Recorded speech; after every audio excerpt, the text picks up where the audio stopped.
At the entrance of a restaurant in Pasadena, California, hangs a photograph of a man cooking over open fire. That man couldn't read, couldn't write, and never heard the words Panda Express. And yet, orange chicken, which is the most devoured Chinese-American dish in history, traces directly back to his hands. So who was he?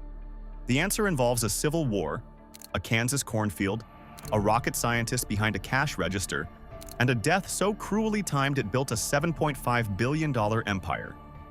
This is the full story behind Panda Express. Chapter 1. The Genius Who Couldn't Read a Menu. To understand Panda Express, you have to start in a city most Americans have never heard of, with a man whose name almost nobody knows. Because the real founder of this empire isn't the billionaire son.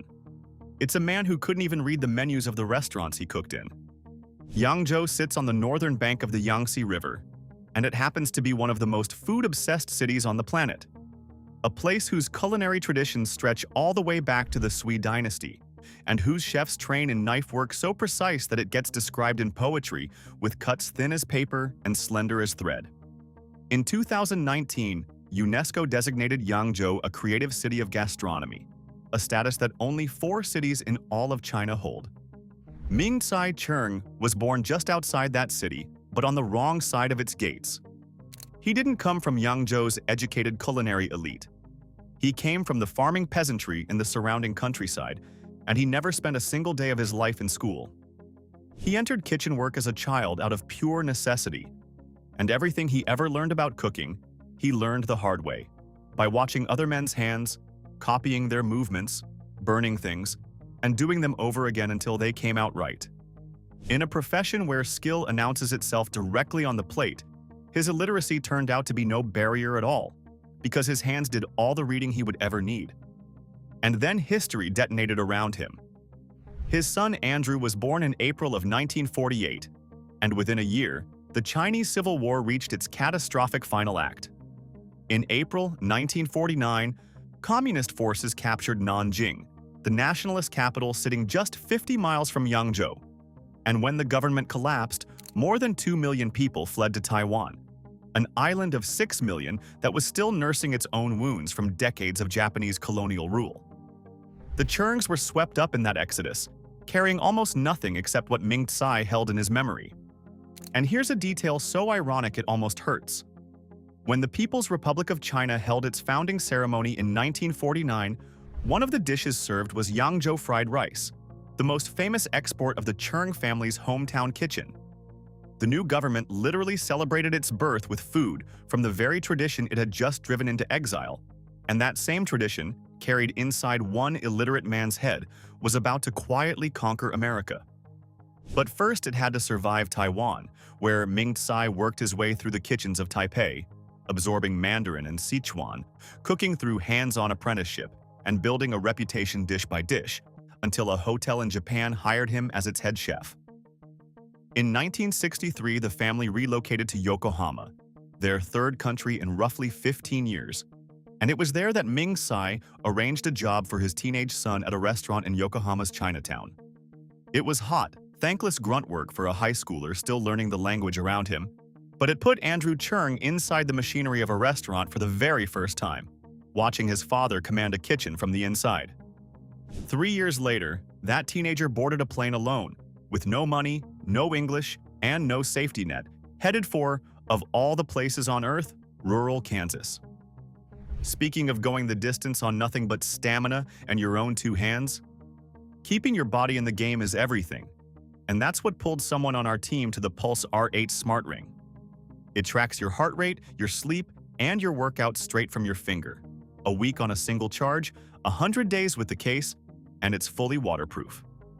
The part that got us was the price. Under $40, a fraction of what the big-name rings cost, because it comes direct instead of through the retailers that mark everything up. If you're watching on your TV, pause and scan the QR code on screen with your phone camera, or tap the first link in the description. Because that teenager stepping off the plane had no idea what rural Kansas was about to throw at him. Chapter 2. When a broke 18-year-old arrived in Kansas. In 1966, 18-year-old Andrew Cheng arrived in the United States by himself to study mathematics at Baker University in Baldwin City, Kansas, a tiny liberal arts college of about 900 students sitting in the middle of the American heartland. Just picture the culture shock for a moment. A kid born during a civil war, raised across Taiwan and Japan, suddenly surrounded by cornfields and classmates who had quite possibly never met anyone like him. With no family nearby and no money behind him, he funded his education through brutal restaurant work. For 6 consecutive summers, and most holidays straight through Thanksgiving, Christmas, and New Year's, Andrew waited tables at Chinese restaurants in New York City, a city he later described as ruthless, scraping together just enough money to stay enrolled. He finished his degree at Baker and then earned a master's in applied mathematics from the University of Missouri in 1972, which means he spent 6 years carrying plates so that he could carry a diploma. But the most important thing Andrew found at Baker University wasn't a degree at all. It was a young woman named Peggy. Peggy was born in the late 1940s in Moulmein, Burma, which was then under British colonial rule, to Chinese parents living within the Sino-Burmese diaspora. When Burmese independence brought a wave of political hostility toward ethnic minorities, her family did exactly what the Churns had done a few years earlier and a few borders away. They ran, relocating to Hong Kong, a British colony already straining to absorb wave after wave of refugees from the mainland and beyond. Then her family did something genuinely radical for the era. They pushed their daughter toward higher education, which Peggy herself later called a rarity for women from Myanmar. She didn't just take the opportunity, she blew the doors off it. After starting at Baker, she transferred to Oregon State University for a bachelor's in applied mathematics, then went on to the University of Missouri for a master's in computer science and a doctorate in electrical engineering, which she completed in 1974. Her dissertation built a pattern recognition program that digitized X-rays and ran algorithms across them to help diagnose congenital heart disease. Serious, medically meaningful research produced in a field where women were rare and immigrant women were practically invisible.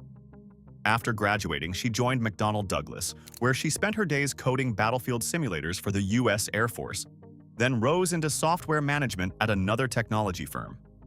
Stop and absorb the odds here.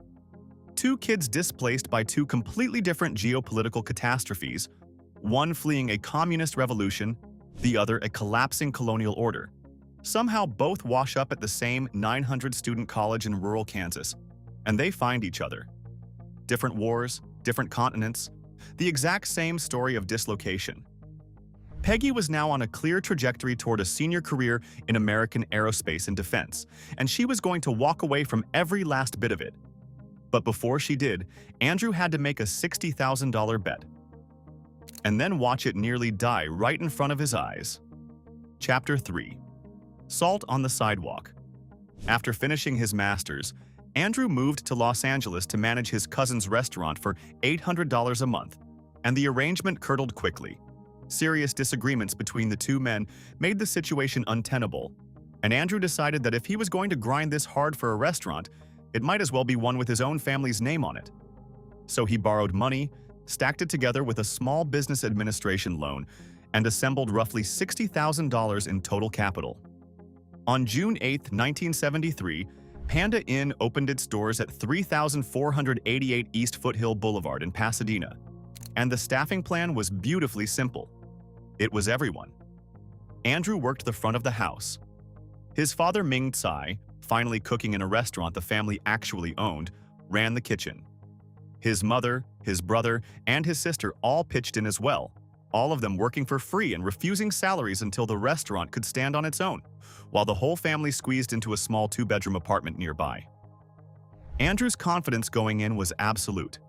He had eaten his way through Chinese restaurants across America during those New York summers, and he was convinced that his father's Mandarin and Sichuan cooking was simply better than the Cantonese-style food dominating Southern California at the time. His own recollection of opening day says it all. "We're going to kick butt." The customers, unfortunately, never came in to be kicked. In those first agonizing weeks, Andrew would stand near the window and watch pedestrians stop on the sidewalk, peer through the glass at this unfamiliar, upscale, non-Cantonese Chinese restaurant, study the menu for a moment, and then walk away. To most Americans in 1973, the words Chinese food meant cheap Cantonese takeout. and Panda Inn was offering them something they had no mental category for. And then comes one of the most quietly devastating images in this entire story. Andrew's mother, watching the empty dining room night after night, a woman who had fled a civil war and crossed half the planet only to watch her family's last gamble slowly suffocating, walked out onto the sidewalk in front of the restaurant and scattered salt across it, performing a traditional Chinese ritual meant to drive away bad spirits and invite good fortune. It was, genuinely and heartbreakingly, all she had left to offer. What actually turned the tide, though, wasn't ritual. It was Ming Tsai's kitchen, with his tangerine peel chicken, his sizzling beef hot plates, and his noodle dishes engineered as gentle on-ramps for American palates that had never ventured beyond chop suey.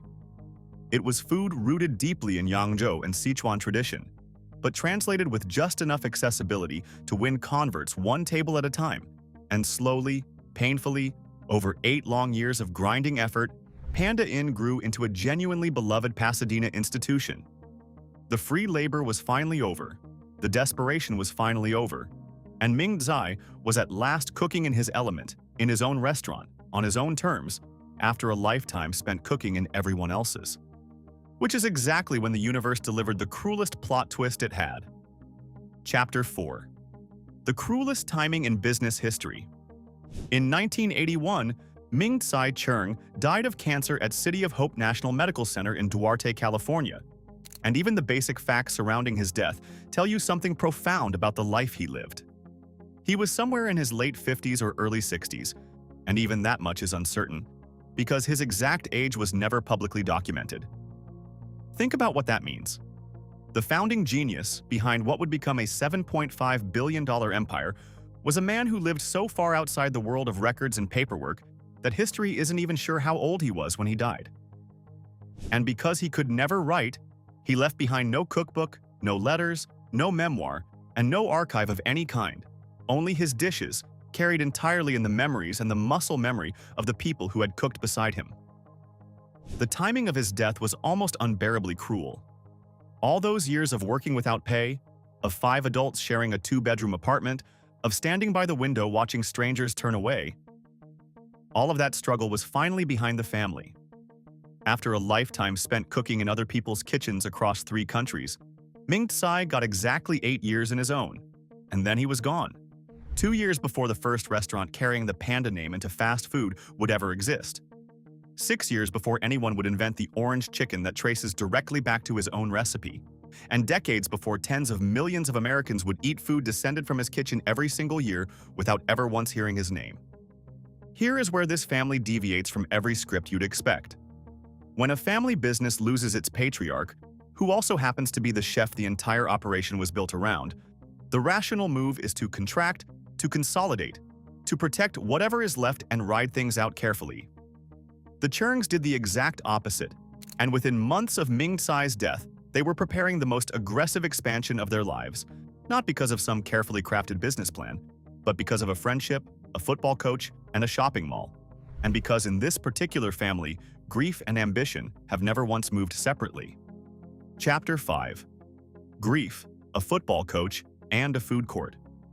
While running Panda Inn through the 70s, Andrew had become friendly with Terry Donahue, who at the time was the head football coach at UCLA, and Terry's brother Dan worked in real estate, involved with the Glendale Galleria shopping mall. Dan had eaten at Panda Inn and absolutely loved it, so when the Galleria's second phase was being built across 1982 and 1983, the development group approached the Cheungs with an invitation that would change American eating forever. Open a fast food version of your restaurant in our brand new food court. You have to understand just how emotionally charged that moment was for this family. Ming Tsai had died barely a year earlier, the household was still deep in grief, and the future of the entire enterprise was genuinely an open question. A reasonable family in that position politely says, "Not right now," but Andrew and Peggy pounced on it instead. And in October of 1983, the very first Panda Express opened inside the Glendale Galleria food court, positioned directly across from a hot dog on a stick stand. That is the actual origin point of the largest Asian restaurant chain in American history, a mall counter, staring down a corn dog vendor. But the truly decisive move had already happened a year earlier, in 1982, and it remains the single most underrated decision in this entire story. Peggy Cheung quit her job. She walked away from a management career in defense and aerospace software, away from battlefield simulators and a doctorate-level trajectory through American technology to run operations for her in-law's restaurant business.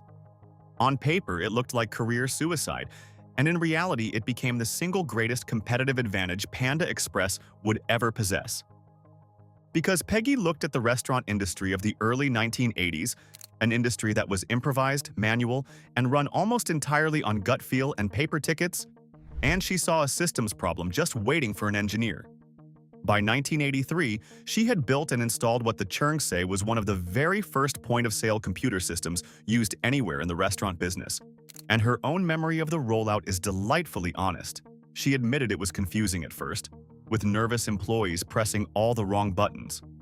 But the system worked, and it did far more than ring up orders.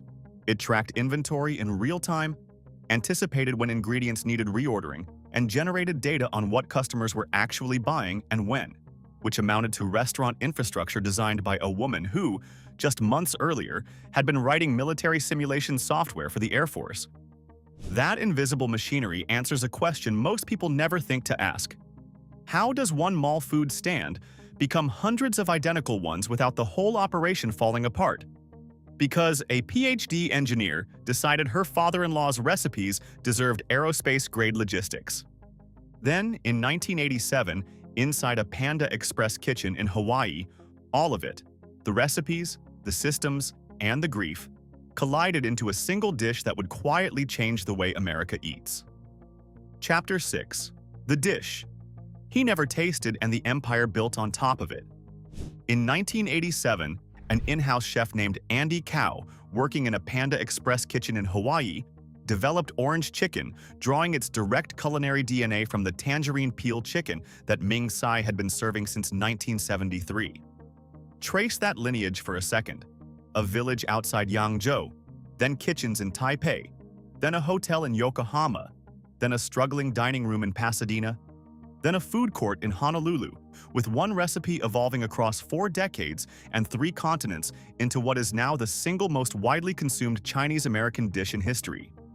Tens of millions of Americans eat orange chicken every single year, and virtually none of them have any idea they're tasting the legacy of an illiterate refugee chef who died before the dish even existed. And the empire built on top of that dish is structured unlike almost anything else in fast food. Panda Restaurant Group today operates more than 2,400 Panda Express locations, alongside the original Panda Inn sit-down restaurants. And the family has never franchised a single one of them, not ever. In an industry where McDonald's, Subway, and practically everyone else achieves scale by selling their name to independent operators, the Cheungs own everything outright through a family trust founded in 2001 that holds roughly $3.1 billion in assets. They absorb the full capital cost of every new store they open, they directly employ tens of thousands of workers, and they maintain centralized control over every menu decision, every ingredient, and every customer experience. That choice has cost them billions of dollars in foregone franchise fees, and Andrew considers it non-negotiable, because ownership means accountability, and accountability means the family name is attached to every single meal served in every single restaurant. The next generation is already inside the machine as well. 2 of Andrew and Peggy's 3 daughters now work in the company, Andrea as Chief Marketing Officer and Nicole in catering and special events, which means they're actively shaping a brand whose foundational recipes came from a grandfather they could only ever know through the food itself, because the man simply couldn't write any of it down. But total control cuts both ways. When every store is yours, every problem is yours as well, and there is no franchisee to point the finger at. The company has faced serious scrutiny, including a 2021 lawsuit alleging that employees were pushed into bizarre, cult-like training seminars as a gateway to promotion, a federal class action over racial discrimination, and a Department of Justice settlement concerning immigration-related employment practices. A family that built its entire identity on accountability has had to own some deeply uncomfortable chapters of its own, and both of those things can be true at the same time. And yet, when you ask what this family actually chose to do with the fortune their patriarch never lived to see, the answer leads straight back to a hospital room in Duarte, California. Chapter 7. The $100 million Thank You Note. In 2023, Andrew and Peggy Chung donated $100 million to City of Hope National Medical Center, the largest single philanthropic gift for cancer care in the hospital's history. The very same hospital where Ming-Tsai Chung had spent his final days back in 1981. Andrew's words at the announcement were simple, and they land like a punch once you know the backstory. City of Hope was the hope. He explained that the hospital had taken care of his father and taken care of him very well. A billionaire, more than 40 years later, still publicly grateful to the institution that tried and failed to save his dad. The design of the gift is really the family's entire identity rendered into medical form. The money established the Chung Family Center for Integrative Oncology, built specifically to combine acupuncture, traditional Chinese medicine, and other Eastern healing practices with conventional Western cancer treatment. Think about who that honors. A man trained in Chinese traditions who died in an American cancer center, and a daughter-in-law born in Burma and raised in Hong Kong who carried those Eastern traditions with her through an American engineering career. This is a family whose entire story is the fusion of East and West, now funding a center built on the conviction that those two medical worlds are stronger together than they ever were apart. And that isn't their only check either. The Chung's total philanthropy now exceeds $400 million, including $30 million to Caltech, $25 million to Huntington Hospital, $17 million to St. Rose Dominican Hospital, and the presenting sponsorship of the Special Olympics USA Games. But the City of Hope donation is the one that reads less like corporate philanthropy and more like a son settling a 40-year-old debt, channeling the proceeds of an empire his father never saw into the kind of institution that might have saved him, if only it had existed in its current form when he needed it most. And then there's the photograph. When the original Pasadena Panda Inn was renovated and reopened in 2024, the family placed an image of Ming-Tsai at the entrance. A photograph of him cooking over open fire, doing the one thing that no school ever taught him and no hardship ever managed to take away from him. It is the very first thing every diner sees when they walk through the door, 43 years after his death, in the restaurant he built with his hands and his memory because he had nothing else to build it with. He left no cookbook, no letters, and not even a confirmed age. Just recipes carried in other people's memories. A family that somehow turned its grief into 2,400 restaurants and a photograph by the door, quietly watching over an empire that exists entirely because of him, and whose name he never once got to hear. So, what part of this story touched you the most? Let us know in the comments, and if stories about the families and founders behind the most fascinating empires in modern business are for you, subscribe to Global Status, because we keep dropping them every single day. See you in the next one.